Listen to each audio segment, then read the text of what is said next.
Regina, Mater misericordiae, vita dulcedo, estes nostra salve.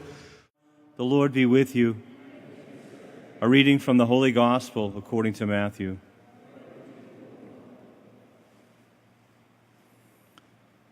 The mother of the sons of Zebedee approached Jesus with her sons and did him homage, wishing to ask him for something. He said to her, "What do you wish?" She answered him, "Command that these 2 sons of mine sit, one at your right and the other at your left, in your kingdom." Jesus said in reply, "You do not know what you are asking. Can you drink the chalice that I am going to drink?" They said to him, "We can." He replied, "My chalice you will indeed drink, but to sit at my right and at my left, this is not mine to give, but is for those for whom it has been prepared by my Father." When the 10 heard this, they became indignant at the 2 brothers. But Jesus summoned them and said, "You know that the rulers of the Gentiles lord it over them, and the great ones make their authority felt over them. But it shall not be so among you. Rather, whoever wishes to be great among you shall be your servant, and whoever wishes to be first among you shall be your slave. Just so the Son of Man did not come to be served, but to serve, and to give his life as ransom for many." The Gospel of the Lord.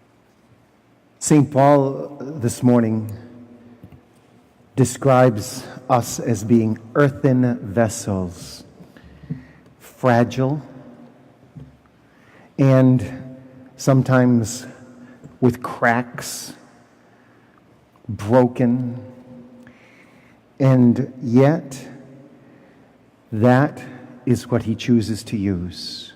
Or I should say, these are the ones he chooses to use, so that it's obvious that from the broken vessels, great works and deeds can be done when he supplies the grace. The surpassing power may be of God and not in us. Always carrying about in our bodies the dying of Christ. And so, with just about any vocational commitment, like you see with St. James here, his mother wants what's best for him and his brother, but they don't really know what they're asking. I think to some degree, every vocational commitment carries some of that. Would you agree? You just don't know what you're asking at first. However, Jesus encourages them. Instead of putting them down and discouraging them, he encourages them. He invites them to drink from the chalice. Can you drink from my chalice?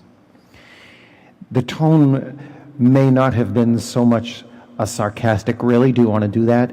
as much as, "Really? Okay, if you really want to drink, I'll give it to you." And so he calls them to himself, and that chalice becomes representative of the martyrdom they will experience, that he lays out in front of them. Not fully knowing and understanding, they accept graciously the gift that God has given. Yet we also remember from earlier in the Gospel, or actually in the Gospel of Luke, Jesus says, "What father would give a son a stone when he asks for a bread?" They just don't realize they're not going to get quite the most tasty bread, but it will be very nourishing. But they're not getting a stone. They're receiving the gift of martyrdom, which they don't totally realize yet. It's clear then that God is prepared to supply every need for the grace of the vocational calling. And this is what we see being lived out here with St. James. St. Paul reminds us that, yes, we're earthen vessels, And so that with his grace, what looks to be the breaking of us and the failure becomes something beautiful, grace-filled, and the power of God working in us. And so St. Paul can go through this litany of paradoxes because he sees the grace working in us. We're afflicted, but we're not constrained. We're perplexed, but we're not driven to despair because of grace. We're persecuted, but we're not feeling abandoned because of grace. We're struck down, but we're not destroyed because of grace. So that the life of Jesus may be manifest in us.